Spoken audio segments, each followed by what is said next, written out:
नमस्कार दोस्तों, स्वागत है आपका महायोग टीवी चैनल में। दोस्तों, अब तक मैंने आपको कई सारी ज्ञानवर्धक जानकारी बताई है और उनसे आपको धन लाभ, ऐश्वर्या लाभ, आपको बहुत सारे धन की प्राप्ति हुई है।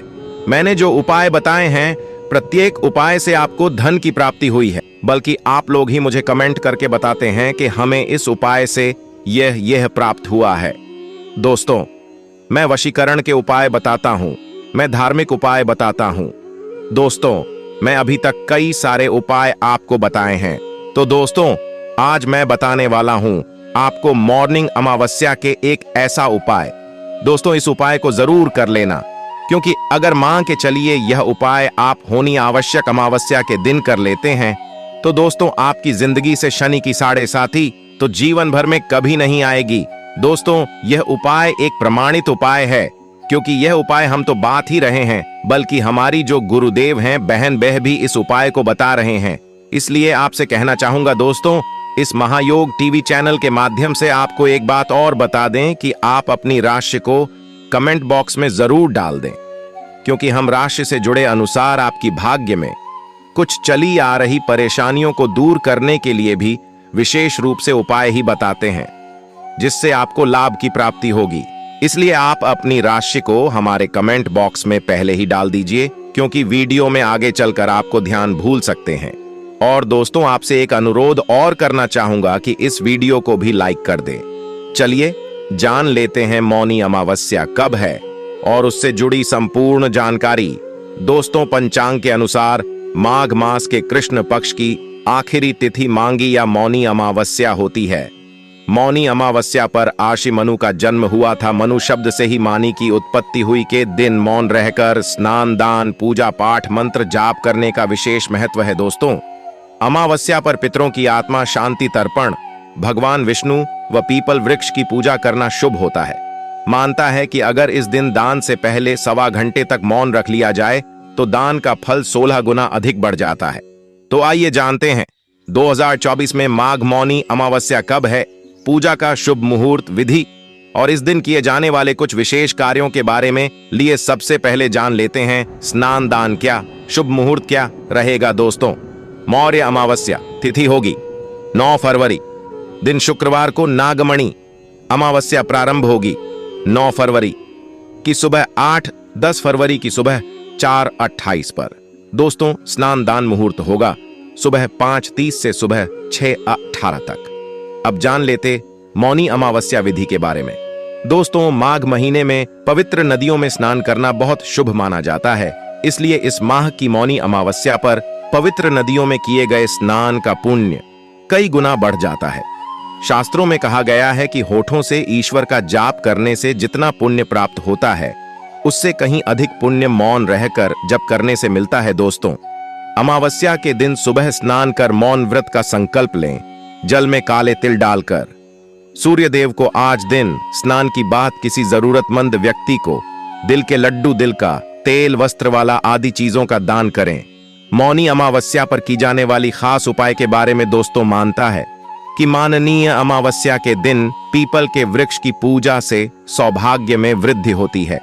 आज के दिन पीपल के पेड़ की पूजा कर पीपल की जड़ में मीठे जल का अर्थ देते हैं तो आपके करियर में बड़ी सफलता की प्राप्ति होती है और आपका धंधा में वृद्धि होती है। दोस्तों, माघ मौनी अमावस्या की रात को आते का एक दीपक जलाकर पीपल के पेड़ के नीचे रखने से आपकी हर इच्छा पूरी होती है। दोस्तों, अमावस्या के दिन शनि साढ़े साथी और भी प्रभाव को कम करने के लिए ओम शनिश्चराय नमः मंत्र का 108 बार जाप करना चाहिए। अमावस्या के दिन कितने समय तक, मतलब कितनी देर तक मौन रहना चाहिए? कौन से नियमों का पालन करना चाहिए? कौन से कार्य है जो आज हमें जरूर करनी चाहिए और कौन से वह कार्य है जो आज हमें भूल से भी नहीं करना चाहिए? और सुहागिन महिलाओं को किन बातों का ध्यान रखना चाहिए? तो आज की इस वीडियो में हम आपके संपूर्ण जानकारी देंगे, तो आप पूरा वीडियो अवश्य देखें। अमावस्या को मौनी अमावस्या कहा गया है, जैसे कि हर अमावस्या पर स्नान करते हैं, पवित्र नदियों में या फिर दान इत्यादि रहते हैं। लेकिन माघ मास की अमावस्या में एक नियम और जुड़ जाता है और वो है मौन रहने का। अगर मौन रहा जाता है या मौन रहकर दान किया जाता है तो इसका फल आपको कई जन्मों तक प्राप्त होता है और पितृदोष से आपको मुक्ति मिलती है। सभी प्रकार के कार्य आपके सफल होते हैं, समस्त प्रकार के पापों से आपको मुक्ति मिलती है और अनंत गुना पुण्य फलों की आपको प्राप्ति होती है। तो आज के दिन मौन रहने का विधान हमारे शास्त्रों में बताया गया है। तो आइए जानते हैं अमावस्या तिथि कब प्रारंभ हो रही है। लेकिन उससे पहले दोस्तों, हमारा आपसे हाथ जोड़कर निवेदन है कि अभी तक आपने हमारे वीडियो को लाइक नहीं किया तो वीडियो को लाइक करके चैनल को सब्सक्राइब अवश्य कर ले और हाँ, पास वाले बेल आइकन का बटन दबाना बिल्कुल भी ना भूले। चलिए जानते हैं, मौनी अमावस्या के दिन सर्वार्थ सिद्धि योग संयोग बन रहा है। सर्वार्थ सिद्धि योग सुबह 7:05 से लेकर रात 11:29 तक है। यह एक शुभ योग है। मान्यता है कि सर्वार्थ सिद्धि योग में किए गए कार्य सफल और सिद्ध होते हैं। इस दिन मौन रहकर पितरों के लिए श्राद्ध तर्पण दान करने से पितृदोष दूर होता है। अमावस्या के दिन काली चींटियों को शक्कर मिला हुआ आटा खिलाने से पाप कर्मों का क्षय होता है। मौनी अमावस्या के दिन प्रातः का सूर्य भगवान को अर्घ देना चाहिए। अर्घ्य देते समय तांबे के लोटे में लाल सिंदूर, लाल फूल व काले तिल डालना शुभ होता है। इसी दिन आपको स्नान दान इत्यादि सभी नियम पालन करने हैं। दोस्तों, आज के दिन अगर आप कुछ बातों का ध्यान रखते हैं, कुछ चीजों का दान करते हैं, तो सभी प्रकार के शनि दोषों से भी मुक्ति मिलती है और किसी भी प्रकार की आर्थिक, शारीरिक या मानसिक पीड़ा से अगर आपको परेशानी हो रही है तो आज का दिन बहुत महत्वपूर्ण है। आज के दिन उपाय कीजिए जिससे कि आपको लाभ होगा। और अब बात करते हैं कि हमें आज के दिन क्या करना चाहिए और क्या नहीं करना चाहिए। तो देखिए, अमावस्या तिथि है और शास्त्रों के अनुसार आज के दिन प्रातः काल जल्दी उठकर पवित्र नदियों में स्नान करना चाहिए। तो अगर आप जा सकते हैं किसी पवित्र नदी में स्नान करने, तब तो बहुत अच्छी बात है, नहीं तो अपने घर में भी गंगा जल मिश्रित जल से स्नान कर सकते हैं। लेकिन स्नान करने से पहले घर की थोड़ी सी साफ सफाई कर लीजिए। अमावस्या तिथि पर घर की सफाई करने से घर से दरिद्रता दूर होती है, नकारात्मक ऊर्जा दूर होती है और किसी भी प्रकार का ग्रह दोष हो, वास्तु दोषों या फिर किसी की बुरी नजर लगी हो या कोई श्राप हो, बद्दुआ हो किसी की, तो समस्त प्रकार की नकारात्मक ऊर्जा ऊंची आपको मुक्ति मिल जाती है। सिर्फ अमावस्या तिथि पर साफ सफाई करने से सबसे पहले तो यही कार्य आपको करना है कि आज जब आप सुबह उठेंगे तो पहले घर की साफ सफाई कर लीजिए, थोड़ा बहुत जितना भी आपसे हो पाता है। जैसे कि बहुत से लोगों के प्रश्न आते हैं कि इतनी सुबह हम घर की साफ सफाई करते हैं तो फिर स्नान करने में बहुत देर हो जाती है। तो देखिए, आप सुबह उठकर जैसे कि घर की झाड़ू लगा लीजिए, उसके बाद घर के मुख्य द्वार को विशेष रूप से आज साफ रखना चाहिए। तो घर के मुख्य द्वार को अच्छे से साफ कर लीजिए और जल का छिड़काव कर दीजिए। घर की चौखट आज जरूर साफ होनी चाहिए। घर की चौखट पर थोड़ा सा पानी डालकर और अच्छे से धो लीजिए, ये बहुत आवश्यक है। तो घर में आप थोड़ी कम भी सफाई करेंगे तो चलेगा। स्नान करने के बाद आप जैसे कि दिन में भी साफ सफाई करते हैं, आज के दिन अगर घर से जाले उतारे जाते हैं, घर के कोने कोने की अगर साफ सफाई करी जाती है तो घर में जो परेशानियां होती हैं वह दूर हो जाती है। तो मान लीजिए कि अगर आप सुबह नहीं कर पाते हैं तो दिन में भी कर सकते हैं। तो सुबह आपसे जितना भी हो पाता है उतनी साफ सफाई कर लीजिए, लेकिन घर के मुख्य द्वार की सफाई जरूर कीजिए। घर के मुख्य द्वार पर जल का छिड़काव होना चाहिए। आज के दिन घर की चौखट जरूर धोनी चाहिए, क्योंकि कहा जाता है कि आज के दिन पितृ आपके दरवाजे पर जरूर आते हैं, किसी न किसी स्वरूप में वह आपके घर आते हैं, अपने परिवारजनों के पास आते हैं। इसलिए अमावस्या तिथि को विशेष माना गया है पितरों के लिए, पितरों की कृपा पाने के लिए, और शास्त्रों के अनुसार चौखट पर पितरों का वास माना गया है। इसलिए चौखट हमको साफ रखनी चाहिए और वहां पर स्नान करने के बाद एक दीपक अवश्य प्रज्वलित कर दीजिए। आज घर के मुख्य द्वार पर दीपक प्रज्वलित करने से सभी प्रकार की नकारात्मक ऊर्जा भी दूर होती है, पर आपके प्रसन्न होते हैं, आशीर्वाद देते हैं। तो आपके घर में जो भी रुके हुए कार्य होते हैं वह पूर्ण होते हैं। और इसलिए सुबह स्नान करने के बाद आप घर पर एक सरसों के तेल का दीपक प्रज्वलित कर दीजिए। दीपक आपको प्रज्वलित करना है और घर का कोई भी सदस्य प्रज्वलित कर सकता है। जरूरी नहीं है कि घर की महिलाएं ही करेंगी, कोई भी सदस्यता प्रज्वलित कर सकता है। और हाँ, आज के दिन पवित्र नदियों में स्नान करने का विधान है। तो देखिए, सबके लिए ऐसा संभव नहीं है कि किसी भी पवित्र नदी में जाकर स्नान कर पाए। तो ऐसे में आप अपने घर में भी गंगा जल और काले तिल मिलाकर उसे जल से स्नान करें। और हाँ, घर में बच्चे हो, बड़े हो या फिर बुजुर्ग, सभी के लिए इसी प्रकार से जल तैयार करना है। मतलब जल में आपको गंगा जल और काले तिल जरूर मिलाने हैं।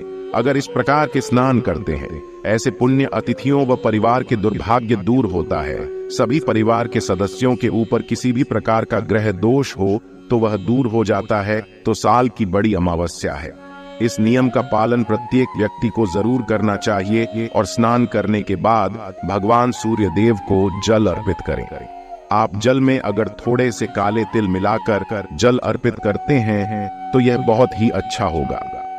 इससे सभी प्रकार के बुरे ग्रह दोषों से आपको मुक्ति मिलती है और किसी भी प्रकार की शनि जनित पीड़ा हो तो इससे भी मुक्ति मिलती है।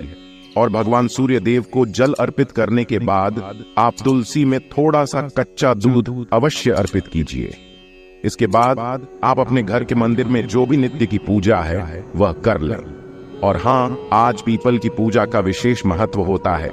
तो घर के आसपास अगर पीपल का वृक्ष हो तो वहां जाकर आप तो जल में थोड़े से काले तिल मिलाकर और पीपल की जड़ में अर्पित कीजिए और इसके बाद धूप दीप करके पीपल की पूजा कर लीजिए।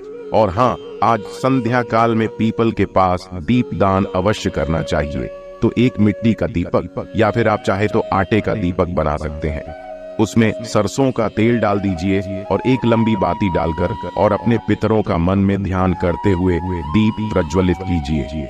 उसके बाद थोड़े से काले तिल उस दीपक में डाल दीजिए और अपनी परेशानियों से मुक्ति के लिए अपने पितरों से और भगवान शनिदेव से प्रार्थना कीजिए। इस प्रकार से अगर आप आज के दिन पीपल की पूजा करते हैं तो समस्त प्रकार के कष्टों से, दुखों से आपको मुक्ति मिल जाती है। आज के दिन अगर आपकी पीपल की पूजा करते हैं, पीपल में दीपदान करते हैं, जल अर्पित करते हैं तो इससे बहुत अधिक पुण्य फल प्राप्त होता है और सभी प्रकार के कष्टों से, दुखों से आपको मुक्ति मिलती है। अब मान लीजिए कि आपके घर के आसपास कोई पीपल का वृक्ष ना हो, तो ऐसे में क्या करें? तो देखिए, घर के आसपास कोई शनि मंदिर में भी आप जाकर थोड़ा सा तेल अर्पित कर सकते हैं। शनिदेव पर आप दीप दान कर सकते हैं। और मान लीजिए कि आपके घर के आसपास शनिदेव का मंदिर भी ना हो, पीपल का वृक्ष भी ना हो, तो ऐसे में क्या करें? तो ऐसे में आपके घर के आसपास भगवान भोलेनाथ का मंदिर तो अवश्य ही, शिवालय तो हर जगह उपलब्ध होता है। तो ऐसे में अगर आपके घर के आसपास शिव मंदिर हो तो वहां जाकर भगवान भोलेनाथ के ऊपर काले तिल जल में मिलाकर अर्पित कीजिए और विधि विधान से भगवान शिव की पूजा आराधना कीजिए। वहां पर दीप दान कीजिए। तो इससे भी आपके समस्त प्रकार के जो ग्रह दोषों से मुक्ति मिल जाती है। तो आपके घर के आसपास जो भी सुविधा उपलब्ध, पीपल का वृक्ष, भगवान शनिदेव का मंदिर हो या फिर शिवालय हो, जो भी सुविधा आपके पास उपलब्ध हो, वही जाकर आप भगवान भोलेनाथ की, शनिदेव की और पीपल के पास पितरों की पूजा आराधना कर सकते हैं। और अगर तीनों चीजें आपके पास उपलब्ध हो तब तो अत्यंत भाग्यशाली हैं। आपको इस तरह स्थानों पर जाकर दीप दान करना चाहिए, जल अर्पित करना चाहिए और तेल अर्पित करना चाहिए। शनिदेव के मंदिर में तो आज का दिन इतना श्रेष्ठ है कि आज के दिन अगर आप ये सभी कार्य करते हैं तो निश्चित ही आपके भाग्य में चमत्कारी रूप से परिवर्तन होगा और आपके सभी कार्य जो बिगड़े हुए हैं वह सभी कार्य बनेंगे। तो पूरे विश्वास से ये सभी कार्य कीजिए, निश्चित ही आपको लाभ होगा। और हाँ, मौनी अमावस्या का सबसे जरूरी नियम होता है मौन रहकर स्नान और दान करना। तो ऐसे बहुत से भक्तों के प्रश्न आते हैं कि कितने समय तक हमें मौन रहना चाहिए, क्या पूरे दिन मौन रहे? तो देखिए, मौनी अमावस्या के दिन नियम के अनुसार मौन ही रहना चाहिए, लेकिन सबके लिए ऐसा संभव नहीं है। बहुत से कार्य है और जो भी रूटीन लाइफ है उसमें आप बोले बिना नहीं रह सकते हैं। तो ऐसे में जब आप स्नान करेंगे, मौन रहकर स्नान कीजिए, मानसिक रूप से मंत्र जाप करें, बोलकर मंत्रों का जप नहीं करना चाहिए। और उसके बाद जब आप दान कर लेंगे तो दान करने के बाद ही कुछ बोलिए। तो आप चाहे तो स्नान करने के तुरंत बाद दान की सामग्री को स्पर्श करके और उसे दान कर सकते हैं, और उसके बाद आप पूजा पाठ इत्यादि बोलकर मंत्र उच्चारण करके भी कर सकते हैं। और बात करते हैं कि आज किन चीजों का दान करना चाहिए। तो देखिए, अमावस्या के दिन काले तिल का दान करना श्रेष्ठ माना जाता है। इसके अलावा आप उड़द की दाल का दान कर सकते हैं, सरसों के तेल का दान कर सकते हैं, कंबल का यानी कि गर्म वस्त्रों का दान करना आज सबसे श्रेष्ठ माना जाता है। वस्त्रों का दान कर सकते हैं, कोई भी वस्त्र, अगर गर्म वस्त्र का दान करना चाहिए या कोई भी सामान्य वस्त्र भी आप दान कर सकते हैं। इसके अलावा धन का दान कर सकते हैं, अन्न का दान कर सकते हैं, सीधा दान कर सकते हैं, जैसे कि खाने की सामग्री निकालकर किसी ब्राह्मण के यहाँ, किसी जरूरतमंद के यहाँ भिजवा सकते हैं, या किसी ब्राह्मण को जरूरतमंद को घर बुलाकर भोजन भी करा सकते हैं। तो ये पूरी तरह से आपके ऊपर निर्भर करता है कि आप कौन सी चीज का दान करना चाहते हैं और कितनी संख्या में, कितनी मात्रा में दान करना चाहते हैं। और सुहागिन महिलाओं के लिए अमावस्या तिथि पर एक बहुत जरूरी नियम है जिसका पालन आपको करना चाहिए।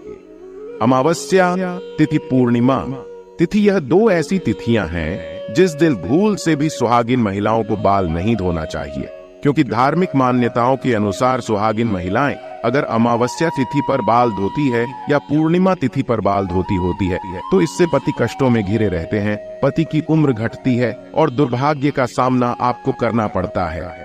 तो भूल से भी अमावस्या तिथि के दिन बाल मत धोए, इस बात का ध्यान रखिए। और हाँ मुनि, अमावस्या है तो आज के दिन आपको ध्यान रखना है कि आपके घर में किसी भी प्रकार की तामसिक चीजों का प्रयोग ना हो। जैसे कि अगर आप नियमित तौर पर मांस, मदिरा इत्यादि का सेवन करते हैं तो आज के दिन भूल से भी मत कीजिए। घर में किसी भी प्रकार से लड़ाई झगड़ा ना हो, वाद विवाद ना हो, इस बात का भी ध्यान रखिए। और हाँ, शाम के समय आपके घर के मंदिर में ईशान कोण में शुद्ध घी का एक दीपक अवश्य प्रज्वलित होना चाहिए, क्योंकि अमावस्या तिथि माँ लक्ष्मी को अत्यंत ही प्रिय है। तो आज के दिन अगर आप माँ लक्ष्मी की आराधना करते हैं, शुद्ध घी का दीपक जलाकर माँ लक्ष्मी की पूजा आराधना करते हैं, तो हमेशा आपके घर में फिर लक्ष्मी का वास बना रहता है। तो मौनी अमावस्या पर इन सभी बातों का ध्यान रखें। तो दोस्तों, उम्मीद करता हूँ कि आपको यह जानकारी पसंद आई होगी। पसंद आई है तो लाइक कर दीजिए।